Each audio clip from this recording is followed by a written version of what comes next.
సందర్భంగా మీ అందరికీ మా శుభాకాంక్షలు. ఇక్కడికి వచ్చేసిన వాళ్ళందరికీ ఇక్కడ మా కృతజ్ఞతలు. మీకు నేను కొన్ని ఇంపార్టెంట్ విషయాలు గత 3 నెలల్లో జరిగింది మీకు చెప్పాలి. ఈ 3 నెలల్లో అనూహ్యమైన పురోగతి మనం కాలనీలో సాధించాం. దానికి కారణం ఏమైనా ఉంటే మన కాలనీలో ఉన్న సీనియర్ సిటిజన్లు, అది నేను పెరుమాళ రాజు గారు ఒక్కడు కాదు, సంయుక్తంగా ఒక కుటుంబం కింద ఒక కోర్సు కింద యాక్ట్ చేసి అది ఎలా స్టార్ట్ అయిందంటే రోడ్ నెంబర్ 3 దగ్గర ట్రాఫిక్ కంట్రోల్ చేయాలని చిన్న ఒక ఉద్యమం కింద మొదలెట్టి అక్కడ కూర్చుని కుర్చీ వేసి కూర్చుని అక్కడ వెహికల్ రాకుండా చేసి అవన్నీ చేయడం వలన వెహికల్ ట్రాఫిక్ అంతా తగ్గిపోయింది. దాంతో మొదలెట్టింది ఈ ఖాళీ స్థలంలో అసాంఘిక కార్యక్రమాలు.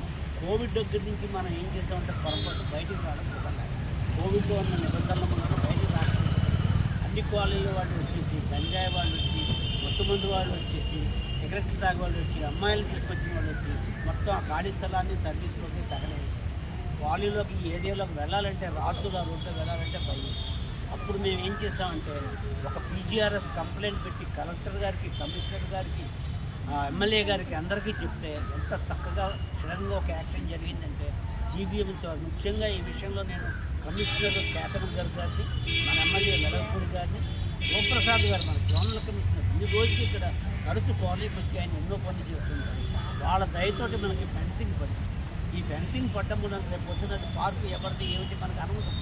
యాంటీ సోషల్ యాక్టివిటీస్, అసాంఘిక కార్యక్రమాలు అన్నీ అయిపోయి ఒక పీస్ఫుల్, ఒక మిలిటరీ కాలనీ ఎలా ఉంటుందో అలా తయారైందంటే దానికి కారణం ఇక్కడ ఉన్న కాలనీలో ఉన్న సీనియర్ సభ్యులు అందరూ కూడా, అది దేవేంద్రబాబు గారు, పెరుమాళ రాజు గారు, గంగాధరం గారు, కేఆర్ రాజు గారు, ఇంకా నేను మన ఇంకెవరు పేరు మర్చిపోతే కనుక మర్చిపోయిన ఒకటి అందరూ కూడా, సత్యనారాయణ గారు, సుల్లార్ గారు, చెరియన్ గారు, చిరంజీవి రాజు గారు, వీళ్ళంటే పేరు పేరున చెప్పాలి.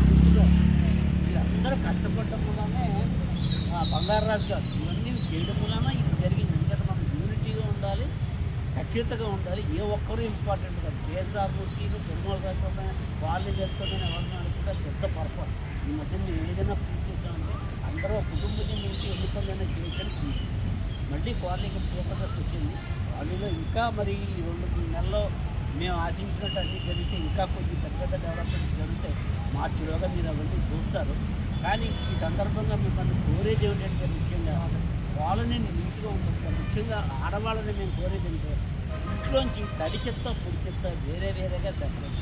జీఎంసీ వాళ్ళు చేస్తున్నారా లేదా అని పట్టించుకోకూడదు. తడి చెత్త, పొడి చెత్త మీ ఇంట్లోంచి, మీ ఒంటింట్లోంచి బయటకు వచ్చి జీఎంసీ వాళ్ళు చూస్తే వాళ్ళు ఎలా చేస్తారని వేయలేక మన కంపోస్ట్ కిట్లు ఉన్నాయి.